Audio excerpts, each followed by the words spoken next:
بسم اللہ الرحمن الرحیم۔ سورہ الغافر 47 سے 85 تک کا ترجمہ پیش کر رہے ہیں۔ پھر ذرا خیال کرو اس وقت کا جب یہ لوگ دوزخ میں ایک دوسرے سے جھگڑ رہے ہوں گے۔ دنیا میں جو لوگ کمزور تھے وہ بڑے بننے والوں سے کہیں گے کہ ہم تمہارے تابع تھے، اب کیا یہاں تم نار جہنم کی تکلیف کے کچھ حصے سے ہم کو بچا لو گے؟ وہ بڑے بننے والے جواب دیں گے ہم سب یہاں ایک ہی حال میں ہیں اور اللہ بندوں کے درمیان فیصلہ کر چکا ہے۔ پھر یہ دوزخ میں پڑے ہوئے لوگ جہنم کے اہلکاروں سے کہیں گے اپنے رب سے دعا کرو کہ ہمارے عذاب میں بس ایک دن کی تخفیف کر دے۔ وہ پوچھیں گے کیا تمہارے پاس تمہارے رسول بیانات لے کر نہیں آتے رہے تھے؟ وہ کہیں گے ہاں۔ جہنم کے اہلکار بولیں گے پھر تم ہی دعا کرو اور کافروں کی دعا اکارت ہی جانے والی ہے۔ یقین جانو کہ ہم اپنے رسولوں اور ایمان لانے والوں کی مدد اس دنیا کی زندگی میں بھی لازماً کرتے ہیں اور اس روز بھی کریں گے جب گواہ کھڑے ہوں گے، جب ظالموں کو ان کی معذرت کچھ بھی فائدہ نہ دے گی اور ان پر لعنت پڑے گی اور بدترین ٹھکانہ ان کے حصے میں آئے گا۔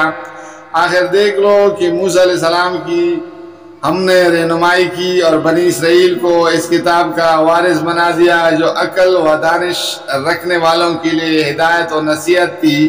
پس اے نبی صلی اللہ علیہ وسلم صبر کرو، اللہ کا وعدہ برحق ہے۔ اپنے قصور کی معافی چاہو اور صبح و شام اپنے رب کی حمد کے ساتھ اس کی تسبیح کرتے رہو۔ حقیقت یہ ہے کہ جو لوگ کسی سند و حجت کے بغیر جو ان کے پاس آئی ہو اللہ کی آیات میں جھگڑا کر رہے ہیں، ان کے دلوں میں کبر بھرا ہوا ہے مگر وہ اس بڑائی کو پہنچنے والے نہیں ہیں جس کا وہ گمنڈ رکھتے ہیں۔ بس اللہ کی پناہ مانگ لو، وہ سب کچھ دیکھتا اور سنتا ہے۔ آسمانوں اور زمین کا پیدا کرنا انسانوں کو پیدا کرنے کے بنسبت یقیناً زیادہ بڑا کام ہے، مگر اکثر لوگ جانتے نہیں ہیں۔ اور یہ نہیں ہو سکتا کہ اندھا اور بینا یکساں ہو جائے اور ایماندار اور صالح اور بدکار برابر ٹھہریں، مگر تم لوگ کم ہی کچھ سمجھتے ہو۔ یقیناً قیامت کی گھڑی آنے والی ہے، اس کے آنے میں کوئی شک نہیں، مگر اکثر لوگ نہیں مانتے۔ تمہارا رب کہتا ہے مجھے پکارو، میں تمہاری دعائیں قبول کروں گا۔ جو لوگ گمنڈ میں آ کر میری عبادت سے منہ موڑتے ہیں ضرور وہ ذلیل و خوار ہو کر جہنم میں داخل ہوں گے۔ وہ اللہ ہی ہے جس نے تمہارے لیے رات بنائی تاکہ اس میں سکون حاصل کرو اور دن کو روشن کیا۔ حقیقت یہ ہے کہ اللہ لوگوں پر بڑا فضل فرمانے والا ہے، مگر اکثر لوگ شکر ادا نہیں کرتے۔ وہی اللہ جس نے تمہارے لیے یہ کچھ کیا ہے، تمہارا رب ہے، ہر چیز کا خالق، اس کے سوا کوئی معبود نہیں۔ پھر تم کدھر سے بہکائے جا رہے ہو؟ اسی طرح وہ سب لوگ بہکائے جاتے رہے ہیں جو اللہ کی آیات کا انکار کرتے تھے۔ وہ اللہ ہی تو ہے جس نے تمہارے لیے زمین کو جائے قرار بنایا اور اوپر آسمان کا گنبد بنا دیا، جس نے تمہاری صورت بنائی اور بڑی ہی عمدہ بنائی، جس نے تمہیں پاکیزہ چیزوں کا رزق دیا۔ وہی اللہ جس کا یہ کام ہے، تمہارا رب ہے بے حساب برکت والا، اور کائنات کا رب وہی زندہ ہے، اس کے سوا کوئی معبود نہیں۔ اسی کو تم پکارو، اپنے دین کو اس کے لیے خالص کر کے۔ ساری تعریف اللہ رب العالمین ہی کے لیے ہے۔ اے نبی صلی اللہ علیہ وسلم ان لوگوں سے کہہ دو کہ مجھے تو ان ہستیوں کی عبادت سے منع کر دیا گیا ہے جنہیں تم اللہ کو چھوڑ کر پکارتے ہو۔ میں یہ کام کیسے کر سکتا ہوں جبکہ میرے پاس میری رب کی طرف سے بیانات آ چکی ہیں؟ مجھے حکم دیا گیا ہے کہ میں رب العالمین کے آگے سر تسلیم خم کر دوں۔ وہی تو ہے جس نے تم کو مٹی سے پیدا کیا، پھر نطفے سے، پھر خون کے لوتڑے سے، پھر وہ تمہیں بچی کی شکل میں نکالتا ہے، پھر تمہیں بڑھاتا ہے تاکہ تم اپنی پوری طاقت کو پہنچ جاؤ، پھر وہ اور بڑھاتا ہے تاکہ تم بڑھاپے کو پہنچو، اور تم میں سے کوئی پہلے ہی واپس بلا لیا جاتا ہے یہ سب کچھ اس لیے کیا جاتا ہے تاکہ تم اپنے مقررہ وقت تک پہنچ جاؤ، اور اس کے لیے تم حقیقت کو سمجھو وہی ہے زندگی دینے والا اور وہی موت دینے والا ہے، اور جس بات کا بھی فیصلہ کرتا ہے بس ایک حکم دے دیتا ہے کہ ہو جائے اور وہ ہو جاتی ہے۔ تم نے دیکھا ان لوگوں کو جو اللہ کی آیات میں جھگڑے کرتے ہیں، کہاں سے وہ پھرائے جا رہے ہیں۔ یہ لوگ جو اس کتاب کو اور ان ساری کتابوں کو جھٹلاتے ہیں جو ہم نے اپنے رسولوں کے ساتھ بھیجی تھی، عنقریب انہیں معلوم ہو جائے گا جب توق ان کے گردنوں میں ہوں گے اور زنجیریں جن سے پکڑ کر وہ کھولتے ہوئے پانی کی طرف کھینچے جائیں گے، اور پھر دوزخ کی آگ میں جھونک دیے جائیں گے۔ پھر ان سے پوچھا جائے گا کہ اب کہاں ہیں اللہ کے سوا وہ دوسرے خدا جن کو تم شریک کرتے تھے؟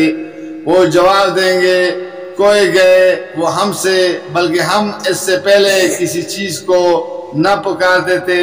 اس طرح اللہ کافروں کو گمراہ ہونا متحقق کر دے گا، اور ان سے کہا جائے گا یہ تمہارا انجام ہے، اس لیے ہوا کہ تم زمین میں غیر حق پر مگن تھے اور پھر اس پر اتراتے تھے۔ اب جاؤ جہنم کے دروازوں میں داخل ہو جاؤ، ہمیشہ تم کو وہی رہنا ہے، بہت ہی برا ٹھکانہ ہے متکبرین کا۔ بس اے نبی صلی اللہ علیہ وسلم صبر کرو، اللہ کا وعدہ برحق ہے۔ اب خواہ ہم تمہارے سامنے ہی ان کو ان بڑے نتائج کا کوئی حصہ دکھا دیں جن سے ہم انہیں ڈرا رہے ہیں، یا اس سے پہلے ہم تمہیں دنیا سے اٹھا لیں، پلٹ کر آنا تو انہیں ہماری ہی طرف ہے۔ اے نبی صلی اللہ علیہ وسلم تم سے پہلے ہم بہت سے رسول بھیج چکے ہیں، جن میں سے بعض کے حالات ہم نے تم کو بتا دیے اور بعض کے نہیں بتائیں۔ کسی رسول کی بھی یہ طاقت نہ تھی کہ اللہ کے اذن کے بغیر خود کوئی نشانی لے آتا۔ پھر جب اللہ کا حکم آ گیا تو حق کے مطابق فیصلہ کر دیا گیا، اور اس وقت غلط کار لوگ خسارے میں پڑ گئے۔ اللہ ہی نے تمہارے لیے یہ مویشی جانور بنائے ہیں تاکہ ان میں سے کسی پر تم سوار ہو اور کسی کا گوشت کھاؤ۔ ان کے اندر تمہارے لیے اور بھی بہت سے منافع ہیں، وہ اس کام میں بھی آتے ہیں کہ تمہارے دل میں جہاں جانے کی حاجت ہو وہاں تم ان پر پہنچ سکو، ان پر بھی اور ان کشتیوں پر بھی تم سوار کیے جاتے ہو۔ اللہ اپنی یہ نشانیاں تمہیں دکھا رہا ہے، آخر تم اس کی کن کن نشانیوں کا انکار کرو گے؟ پھر کیا یہ زمین میں چلے پھرے نہیں ہیں کہ ان کو ان لوگوں کا انجام نظر آتا جو ان سے پہلے گزر چکے ہیں؟ وہ ان سے تعداد میں زیادہ تھے، ان سے بڑھ کر طاقتور تھے، اور زمین میں ان سے زیادہ شاندار آثار چھوڑے گئے ہیں۔ جو کچھ کمائی انہوں نے کی تھی آخر وہ ان کی کس کام آئی؟ جب ان کے رسول ان کے پاس بیانات لے کر آئے تو وہ اسی علم میں مگن رہے جو ان کے اپنے پاس تھا، اور پھر اسی چیز کے پیرے میں آ گئے جس کا وہ مذاق اڑاتے تھے۔ جب انہوں نے ہمارا عذاب دیکھ لیا تو پکار اٹھے کہ ہم نے مان لیا اللہ وحدہ لا شریک کو، اور ہم انکار کرتے ہیں ان سب معبودوں کا جنہیں ہم شریک ٹھہراتے تھے۔ مگر ہمارا عذاب دیکھ لینے کے بعد ان کا ایمان ان کے لیے کچھ بھی نافع نہ ہو سکتا تھا، کیونکہ یہی اللہ کا مقرر ضابطہ ہے جو ہمیشہ اس کے بندوں میں جاری رہا ہے۔